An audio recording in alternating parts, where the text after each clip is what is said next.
It is just going to be that Lee Sin. So obviously a lot of flexibility coming into that one. Play it in the top lane, play it in the mid, play it in the jungle if you want to. It's going to take some time before we really know who's going to be the one who's going to be piloting this champion. I think also we've seen, he was really good on the setup champions, Sett in particular, right? So seeing him on the mid lane Lee Sin is a big possibility. But on the other side, JackeyLove's Ezreal, we have the Viego instead of something like the Rumble that's just been looked over and left over for TT. I think now what you could do as TT is that you could just secure an AP jungler. You could just go with this Sett for Ye in the mid lane. And then you can kind of go with a free scaling AD carry into the Ezreal. You still have the likes of Kaisa. You still have the likes of Tristana up and available. Yep. Or even a Jinx with a defensive support later onto the pick and ban if that's what you want to. But they are already picking up with the Kaisa into the Ezreal. I think that's a decent matchup. You kind of get it as a semi-free scaling. Or at least it used to be like this in the past. Obviously now Ezreal with the Divine Sundra build get a bit of an earlier power spike as soon as that is pushed off. And now is the question, do we want to get that AP jungler, or do you feel like you need an engaged support like the Nautilus with the Kaisa, like the Leona, or even the Thresh that's still left open? But it is still going to be that Diana, so the damage profile is going to be nicely mixed from TT. Yeah, so at least those supports will get banned away as a response you expect, but I like that you bring up the AP jungle synergy with what could potentially be solo laners here for TT. The Diana for Xiaopeng has been one of his favorites so far in this split. I think to remind the audience as well, he's only played it once, but we've seen him play a lot in solo queue throughout the off-season too. So keep your eye on that Diana jungle. It's becoming more and more popular. While top esports, there is another power pick that was open. Sett, of course, you can't go past. And we've already seen Diana one time before in the LPL. We might have seen it more, but I'm thinking about FPX when they pulled out the Diana Yasuo combo, LNG rather, sorry. That was LNG, So there could be potential for that as well. I don't know if they're willing to go for it for Ye. We've only seen him on the Sett, but this time around we will be forced to see him on other champions. And then we go to the picks here, or the bans here rather, and you're completely right, Hysterics. We are seeing the support bans starting to come out from the side of top esports, and obviously the junglers being removed from the side of TT just because they know right now that they're going to be needing an AP jungler. You can see you already got 2 AD solo laners unless Viego is going to go jungle, so you just need to be removing some of this mixed damage to lessen that damage profile a bit. I like taking away Nidalee from Karsa. It's been a great champion of him in the past. You mentioned the Nautilus coming in here for the setup of the 2v2. Great pairing with Kaisa and even the Leona last ban. So we have a lot of support bans now off of the Rift. Curious to see if top esports are willing to flex, but no, we get the Braum instead. Protect JackeyLove, go for a very EU style of pick, because in the LPL, we have not seen much Braum.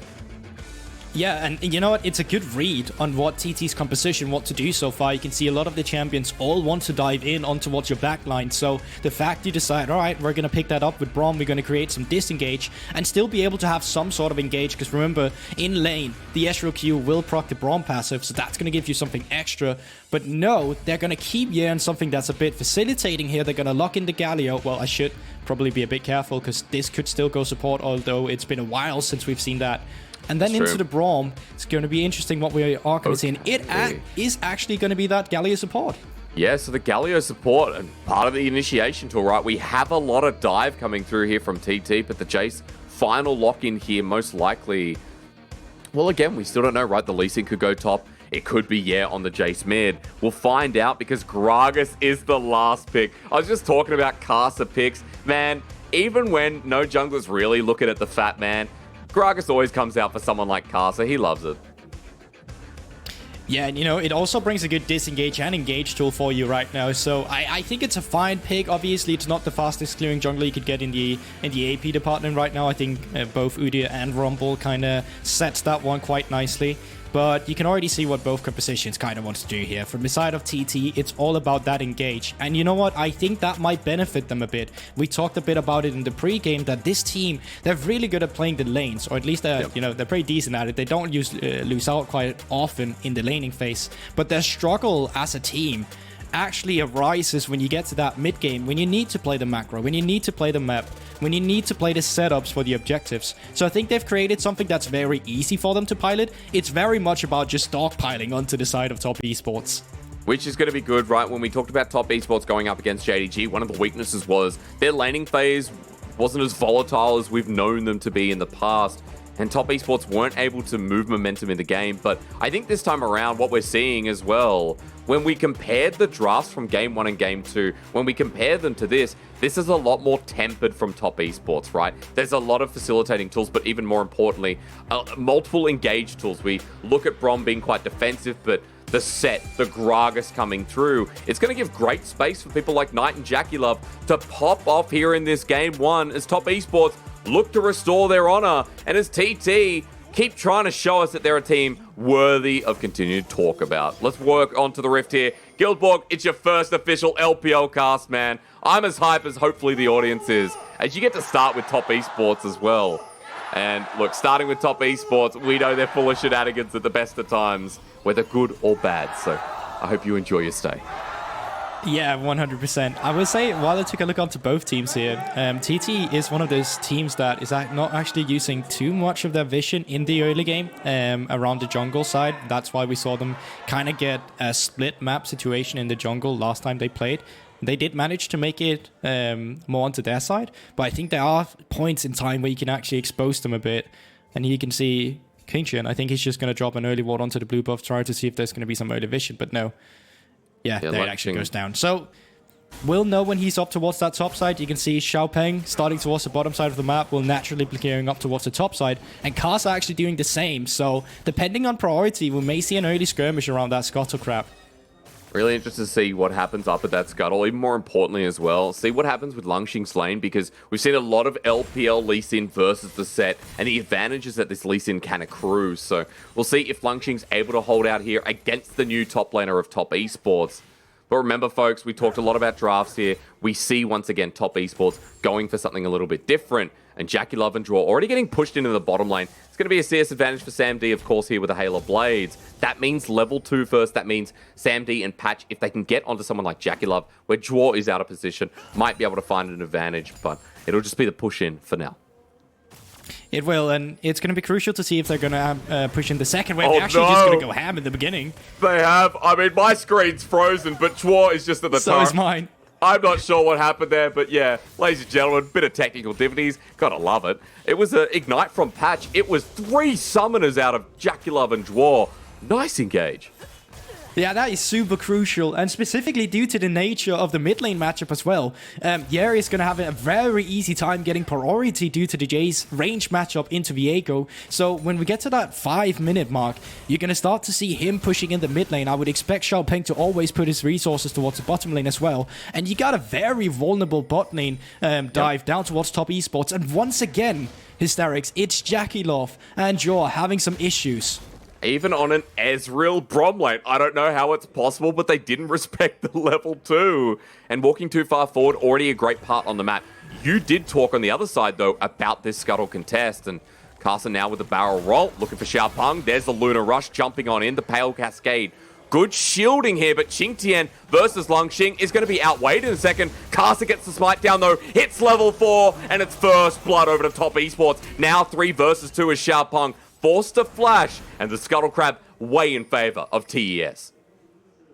Yeah, you can see Xiaopeng, he thought he had the priority on that one due to Ye being the one with the mid lane pressure, but up towards that top side, QingTian was just zoning him out, and I actually don't think they're done yet. No flash. Oh no, yeah, no flash. Karsa still has his shock blast there, does pretty much no damage to the skies. Yeah, shouts as Knight is still here, but doesn't go back in with a Spectral Maw. Not enough mana to follow this one up, and a close call for Xiaopeng, almost getting destroyed for the second kill.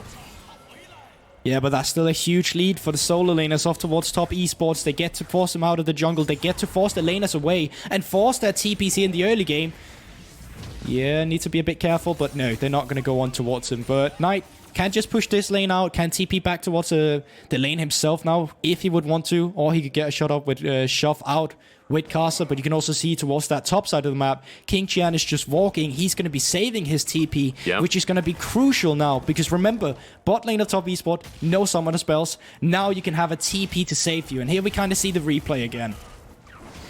QingTian just kind of beating up Langx. I like this. I mean, Karsa held off his smite and kind of beat out Xiaopeng, and he had to burn the flash in the end as well, right, Guldbord? So Xiaopeng now without his summoners as well. It feels like a quid pro quo situation here. Bottom lane has that summoner advantage, but in the jungle now especially, The Gragas keeping up. We know the solo lane has got the XP advantage with the kill up in the top side. QingTian 300 gold ahead as Langx is trying to get some of it back.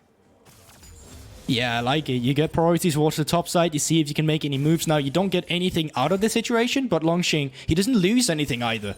So it's completely fine for him to make this roam. You can see he's already back towards his top lane, and I don't think he's going to lose a single CS. So I like the use of pressure that we see him use. It's not something we see too many laners make use of. Lots of times you'll see them just push out the wave, just look at the minions kind of dying to the towers, but I like them making use of the time given to them. And now, speaking of time, QingTian has used his to get into the mid lane. Yeah, QingTian doing the same thing. Yeah, to the skies to get out. Remember, he does have flash available, but QingTian got a full haymaker at the ready. Holds on to the summoner thanks to the TT mid lane. So it is just a little bit of a trade here, but top lane is getting involved. You set it up so well. They're seeing a lot of pressure towards this mid lane, trying to influence what is the most volatile matchup on the field.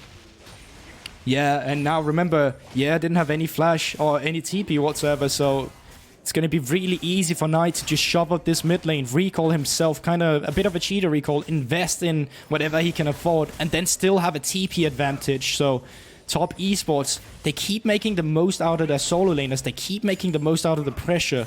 But as we talked about, bot side right now for TT is still winning, so while Knight has to reset, it's very easy for Xiaopeng to just pick up the first drag off their bot lane pressure.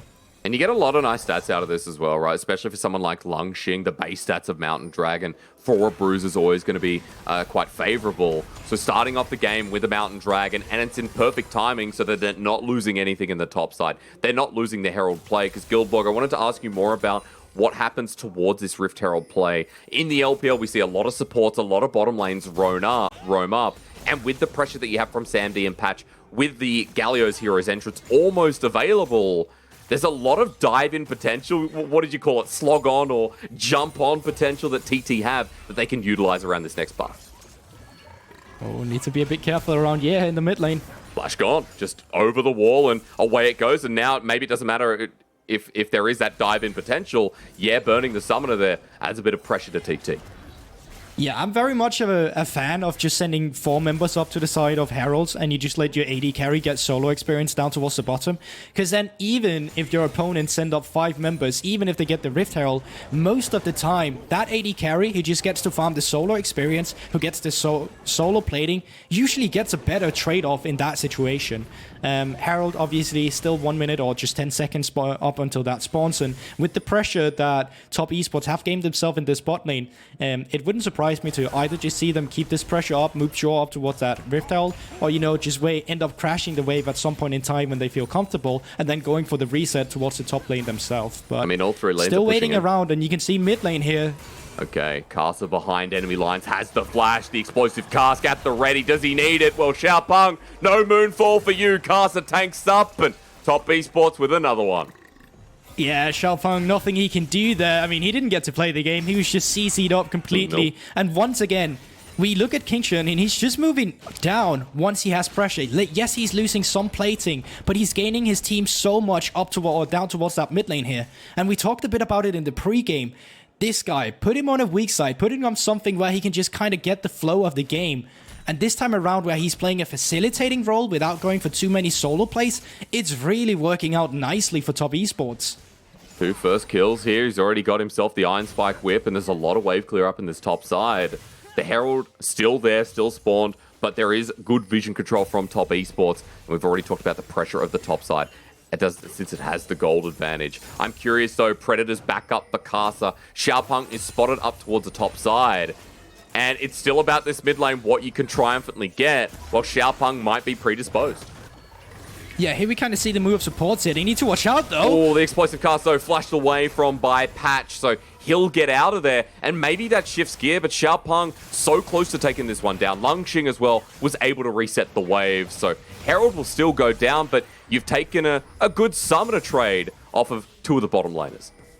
And here you kind of see what I talked about as well. They decided to move Sam D there up towards the mid lane. Yes, they get the Herald, but they lose out on flashes. They lose out on the skirmisher on the mid lane. And JackeyLove, he was able to get 2 waves for himself, while Sam D lost that. Now he got a solo plating for himself. And it's not even sure for you yet on the side of TT where this Herald is going to go. You don't know if you can create the correct setup where you're actually able to put it into Sam D's pocket. And even if you are, you're most likely going to be sharing the gold between Xiaopeng and Patch if he's there to assist. So I honestly don't mind that top esports are losing out on that first Herald. I think they're still getting a lot of resources onto the carries that they want. Maybe he does want to move it to the top side, though. We still have to be careful of where Karsa is. He's at the base for now, but QingTian taking on Langx, half the HP bar down.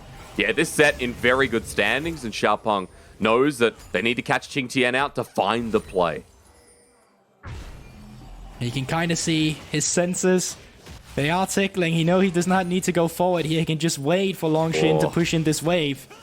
Okay, Sonic Wave. The kick comes back, and yep, there we go. Moon falls in. He has a full Haymaker bar, though. Flashes for Langx, gets the face breaker. QingTian now with the quick knuckle up into the wall. Smash him down! QingTian with the 1v2. The flash from Xiaopeng, but the passive healing from the knuckled up Sett. Nets a 1-for-1 in the end. It's a shutdown, but boy, did it look good for the new top laner.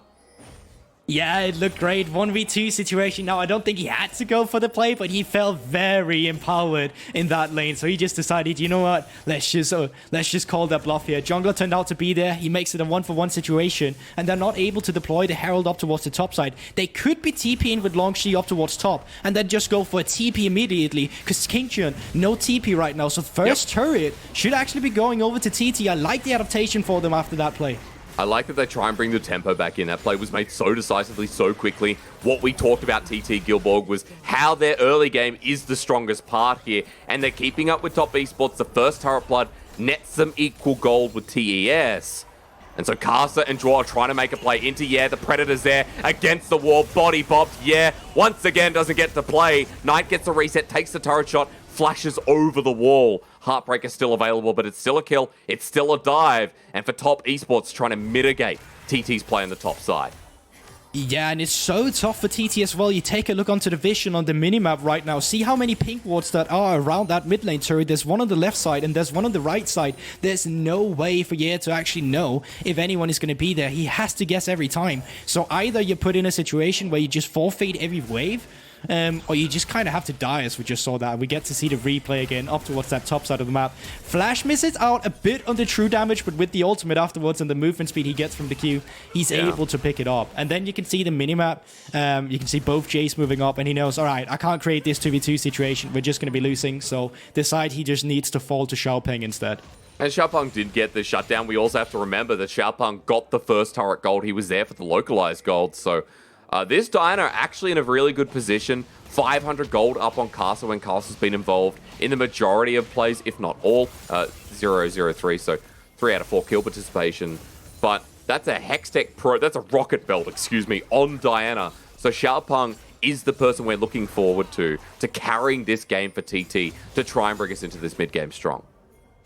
And Hysterics. Meanwhile, we were in that replay. The second Drake was actually picked up by TT as well. It was. So not only did they get the first turret, they also got the second Drake there, and onto a good track for putting themselves onto Soul Point in, the next 4 minutes. But the problem for them right now is they need to stabilize the game. They kind of need to slow it down and make sure that top esports are not able to make all the plays they're making right now. So sure, you can let top esports have their setup, but you need to get your own defensive vision in now, or else they're just going to keep going on towards the mid lane. They're going to keep picking you off with all the rotating members that they have. You can already see they're lining up for skirmish in the jungle again. And they move so fast. Patch caught on out here. Will he be able to ulti out? Well, the damage way too much. Shielded ran fantastic, but Knight sticks out his big sword and picks up his second kill of the game. Good rotation. You set up nicely. And that's right, top esports are making sure vision will not choke them out. Yeah, but you kind of see TT falling for the bait again. Right now, as I said, they need to slow down the game. Just let top esports make their setup, but make a positive response to it. Just back off, put your line of defense a bit further back. You know they're there already. Oh, QingTian up towards the top side. QingTian just under the turret. Haymaker comes through. Sonic Wave, Resonating Strike. Dragon's Rage already been used. Now in melee range. Remember, Lee Sin, hell of a duelist, but QingTian trying to outplay him. You don't win those with the execution onto the Q. Solo kill for Langx, while JackeyLove, he gets the turret in response. Yeah, ever since they blew that Summoner's Burst down in that bot lane, they've never really got the punish out of that. So it's been pretty smooth sailing for the bot side of top esports for once. But yeah, up towards the Tom side. QingTian maybe feeling himself a bit too much. Langx just cleared the wave immediately with the Gold Drinker, and I think he ends up tanking 3 tower shots as well. Does not help the situation. And then you can see he tries to get a bit smart, try to dodge out on the Sonic Wave with the Strike Breaker instead, but Langx, already having read that play, just gets him afterwards. Yeah, it was pretty easy from then on. Langx was never going to lose that, and the top laner that has had a pretty bad rap, but remember, Langx still, you know, towards that upper echelon has always been a good playmaker, always good facilitator as a top laner. Here on the Lee Sin, he might not have the score to prove it, but still in a decent position considering he picked up some of the first turret plating as well, so top side of the map in a very good position here for TT. And I'd even say Sam D still in a decent position as well, as everyone's moving around the Rift Herald, and now we're going to see whose mythics are better, as it could be a fight leading up to this. Yeah, I'd like to take a look at that. All mythics have come through, so pretty much both teams are completely even now. This could come down to execution. Galio Taunt could be crucial if they just decide to run into them. So for TT, they just need to stay grouped here. Then they can make this play happen. But Zhuo at half health. I mean, already that's not a good start here for top esports. 2.5k into the backline. The kick from Langx. Karsa caught out, has to body slam away while Herald secured, but into the front of it. QingTian gets himself a haymaker. JackeyLove poking down as well. Explosive cast doesn't get the engage they were set up for. And it's a kill for the Herald. Usually pretty worth for TT. Yeah, they get that, but the problem is right now they just don't have the map state to back it off. And Oh, Xiaopeng... no. Oh, he's walking in, but he saw it. Nice little cue there from the Diana jungle. We'll be able to defend mid here as well with the Pale Cascade. Knight going in, but Spectrum Maw doesn't reach its limit. JackeyLove just poking from afar as best he can. So mid turret defended, Xiaopeng crisis averted. And now another Rift Herald in hand, 55 seconds before Dragon spawns. Yeah, I think that Rift Herald is going to be crucial onto getting pressure either towards the bottom or the middle side. Usually we see it in the mid, used as a kind of 6-man really to gain the extra pressure, so you can come in with the pressure, set up vision control, and then go for the objective with Sett vision control afterwards. So TT in a position where they'll have some decent setup, but the problem for them right now is that their wallets doesn't really match the side of top esports wallets, and that does make it hard. You just saw how the engage kind of came on for Tom Esports, really easy for them to just go on towards them. And even if TT makes the engage happen, there's a lot of disengage onto the side of top esports with the Gragas catch, with the Braum shield and the Glacial Fissure. So you can see Rift Herald being started out now, and then we should see the vision control try and come in through the river in a bit. Oh, Karsa's damage even hurts. I mean, that's a Night Harvester Gragas, and while he's got great disengage potential, the burst is also there considering Viego with the Mythic for Night here. 2-0-1. Great start to the game. Has himself a lot of lifesteal as well. And top esports first onto the Dragon. It looks like TT are pinging towards mid turret to try and make a trade, but top esports not full committing. 3 moving back towards mid wave, and Langx now going to get spotted out. So mid will still go down, thankfully for for TT, but top esports weren't able to find any kills after the fact. Yeah, but it's definitely a best case scenario. If you're not feeling you can contest them on towards the objective, just cross map it. And I don't really know if we can call mid lane cross map, but they went for their own play that they had a window to go for. And it kind of opens up the map for them a bit. It's going to be easier for them to get out towards the side lane now. As you can see, bot lane outer turret still up and available for top esports. So it wouldn't surprise me to see TT with the expanded map pressure they have to try and go for some more aggressive line of vision, or at least vision in their own jungle, so they make sure they will not get collapse from top esports now that they have some longer lanes to work with. And what about those longer lanes for people like the Jayce, right? Langx as well on things like the Lee Sin. It feels like alongside as the Herald is... Am I just silly? Did I just miss the Herald? Or no, we already saw it toward the mid lane. I'm sorry.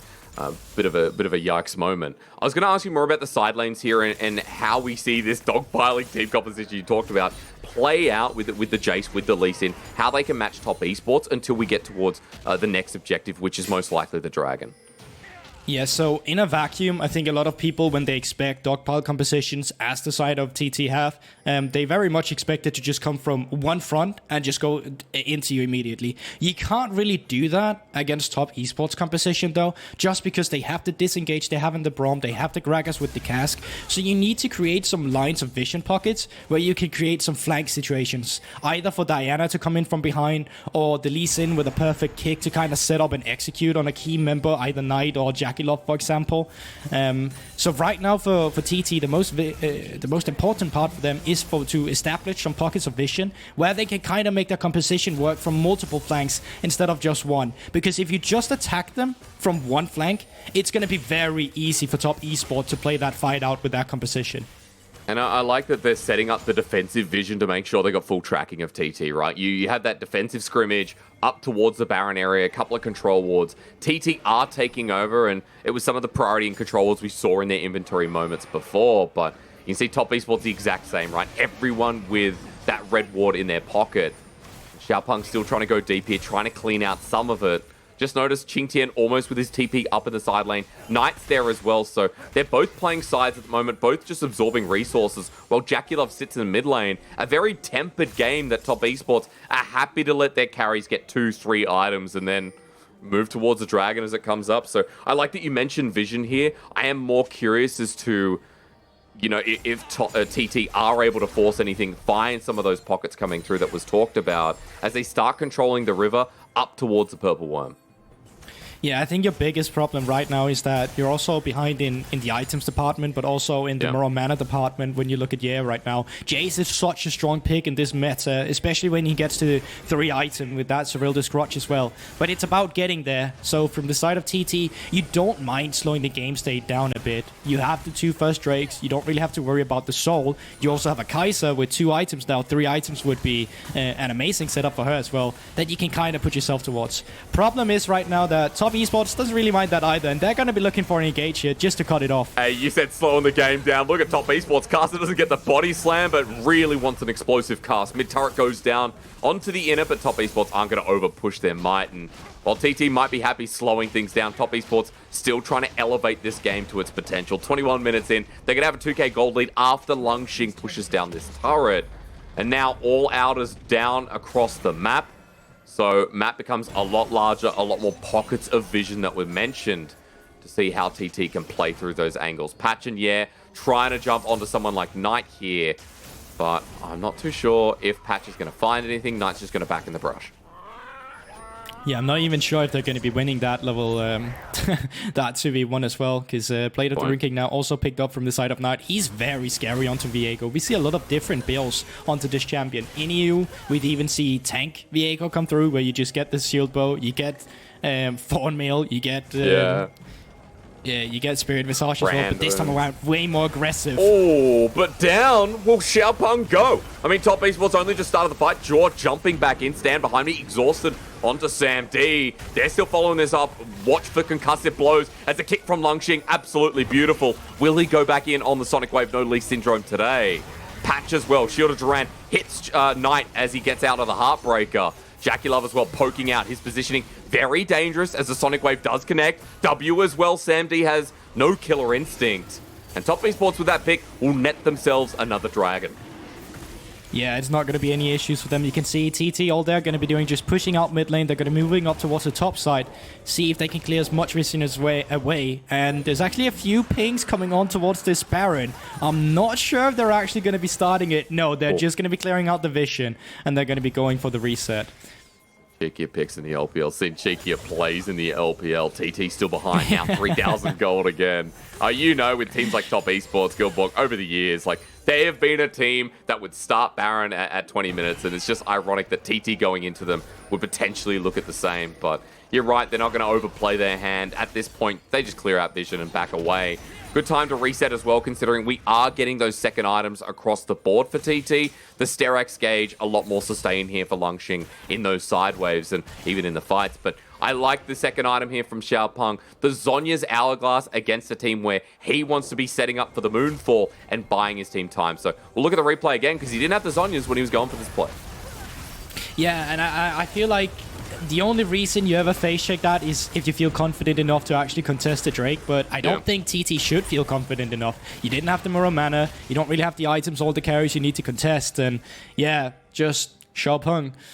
Face check in a bush, he really didn't need to. I think Blue Trinket on 2 members as well onto the side of TT could have been, you know, just an easier face check here. But I up until this point, I actually like the read from both teams on how the map state is. You can see top esports, they're making the most out of whatever play they can right now just because they know they are ahead. They know that they can pretty much do anything they'd like onto this stage. And then on the side of TT, as we saw before, when a play was made towards the mid lane, when they got that mid lane turret, Langx was towards the bottom side of the map, getting his own turrets, telling his teammates, all right, let's back off. We don't need to handshake these plays. We don't need to go for a fight. We can just cross map until we feel confident enough to fight. And I think that confidence will be found as soon as Kaisa has finished that Lord Dominic's regard and as soon as Jayce is onto that Mirror Mana.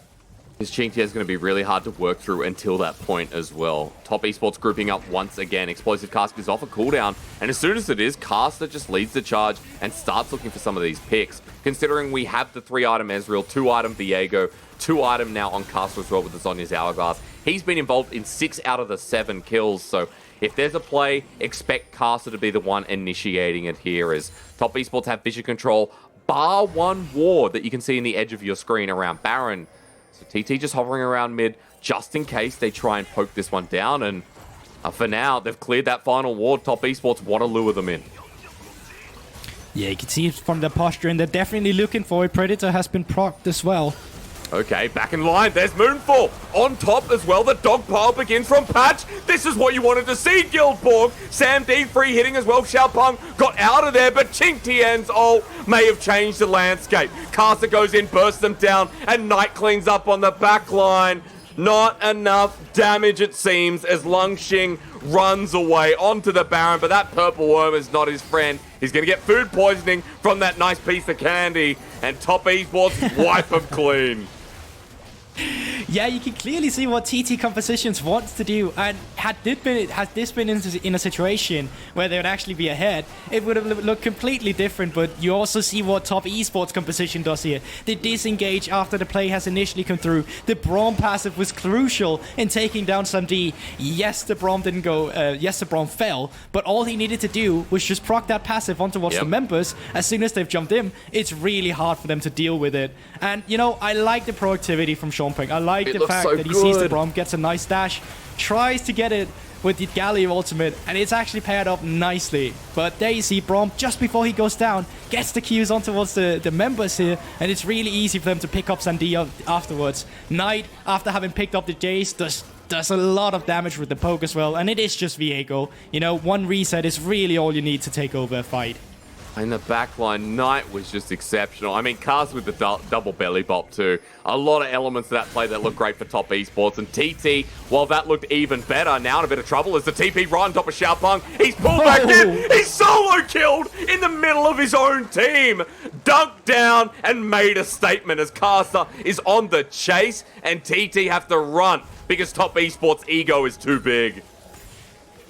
Yeah, I'm pretty sure he must have watched that pre-game where we kind of talked about him being a bit underwhelming. Not this time around, 7-2 onto the set. And you know what? It looks like Top Esports, they're not done with accelerating their pressure.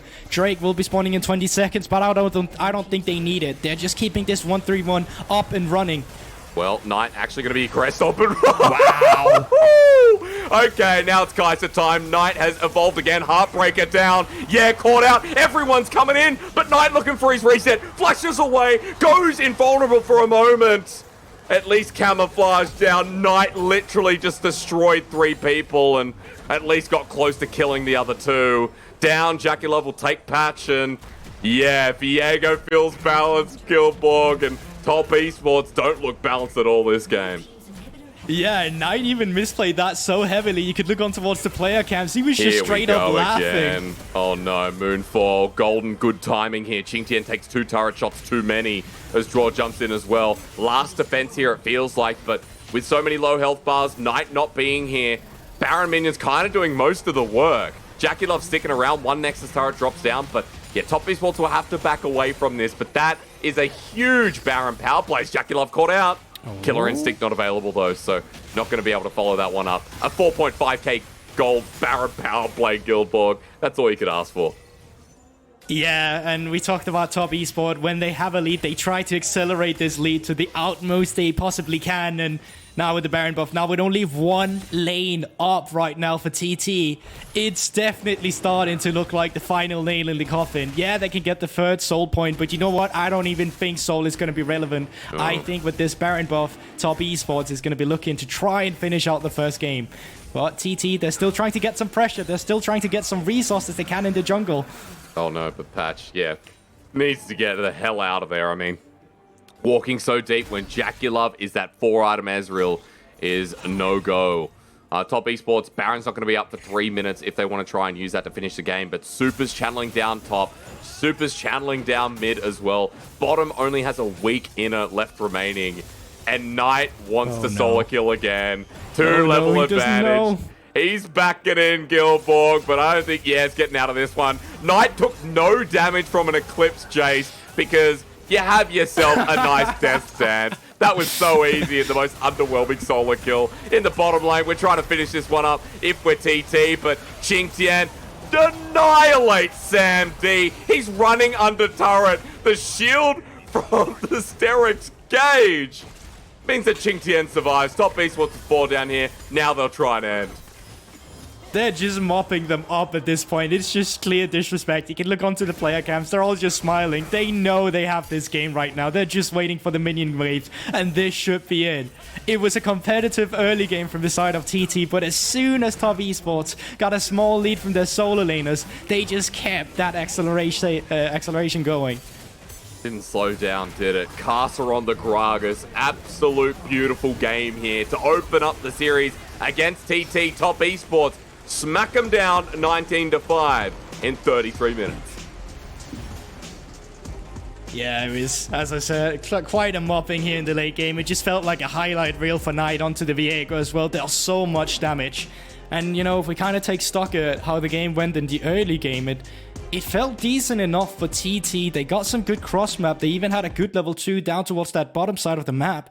But it just felt like they never got to punish that. Top esports was really good at using that pressure, set up the vision control around that mid lane, and every time someone was just alone under the mid lane turret, they just put in QingTian from the top side, they put in the support from the bot side, and they just kept the dives going. There was not much they can do, not enough priority to set up a defensive line of vision to kind of keep that from happening. And it was the priority and vision for that game, I think, for both sides that made the difference, right? TT were always squashed out. It was always those picks from top esports that pushed the momentum in their favor. Whether it was a dive, bullying down, with Karsa roaming around on the Predator Gragas, or even towards that bottom side brush where I think it was Patch who walked in but couldn't get himself out. So there was a lot of good pick potential here. Top esports really snowballed the momentum of the game from the mid game onwards, and you're right, we never got to see that dogpiling come through, bar that one fight, but then you're down one full item on core carries, and Knight is having his way with before he can shock blast the team. So I think mixed with really good target selection, this was the top esports we wanted to see running up against TT. Yeah, completely, because, you know, we talked, all right, was a shaky start from the side of top esports. What can we expect of this team? Small shaky bot lane, but outside of that, we didn't really see what we saw against JDG. It was a much more controlled play from the side of top esports, and you can clearly tell they had a game plan. You can take a look at the goal difference over time. Just a small lead for them in the early game that just kept exponentially growing, and once they were that one item ahead of TT, there is nothing they could initially do. It was just Knight pouring down onto a side lane, JackeyLove with the Divine Sunder a poke. It was really hard for TT to play the team comp. After what was, you know, as you said, you know, a decent laning phase, right? We saw Xiaopeng up to the top side. QingTian got the 1-for-1, but that was after the fact where it was, I believe, no, top esports got first blood, excuse me. Xiaopeng tried to influence some of the lanes, but wasn't as successful. And Sam D in the bottom side with Patch got the level 2 summoner trade out of draw, out of JackeyLove, but again, you're right. You know, nothing ever came of that. JackeyLove got to poke out. Zhuo got to roam around a little bit as well. And I think really good awareness of what TT were trying to do, that TT wanted top esports grouped up, but when you don't have vision control and when you don't know where top esports are trying to set themselves up for a gank or a pick, it's really hard to predict where they're going to go next.